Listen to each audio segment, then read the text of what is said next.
Hello, everyone. This is Bill Henderson, Chief Investment Officer for Valley National Financial Advisors, and I'm joined today by Tim Roof. Tim and I are going to mix up our normal weekly webinar with a little bit of Q&A about financial planning. So, Tim, welcome to the show. Hey, glad to be here, Bill. Thanks. My first question for you is pretty simple, and maybe it's interesting to a lot of people. I sure hope it is. What is a financial plan? So, a financial plan starts with setting goals.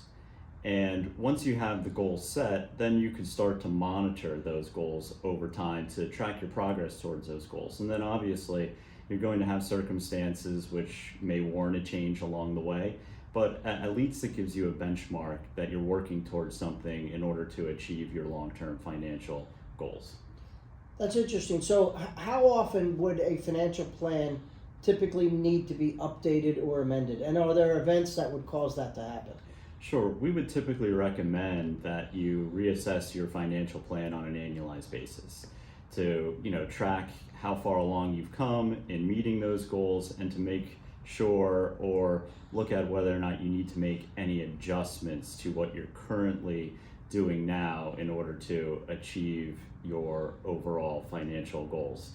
And finally, what would cause someone to potentially make an adjustment is if you had a significant life change. Maybe you had a career change, for example, maybe your spouse lost their job, or you have been offered a severance package at work and you have to determine whether or not you want to take an early retirement or start a new career at a new position somewhere else.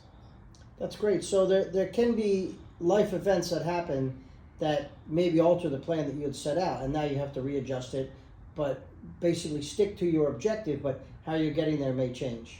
Absolutely, but having that plan in place helps you be more prepared for life changes. So that's another important factor of having a plan and monitoring it on a regular basis, is because we don't always know what life's uncertainties will be, but you're more prepared as you have a plan in place.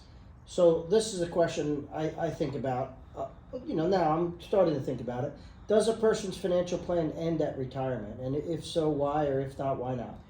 Typically it doesn't. It just adjusts because you go from the accumulation phase where you have a savings goal target and you want to save in the most proper ways, but then it switches to how do I turn my portfolio or my investments into my paycheck, because I no longer have a paycheck. So how do I turn my investments into a paycheck, and how do I do that in a tax efficient manner as well?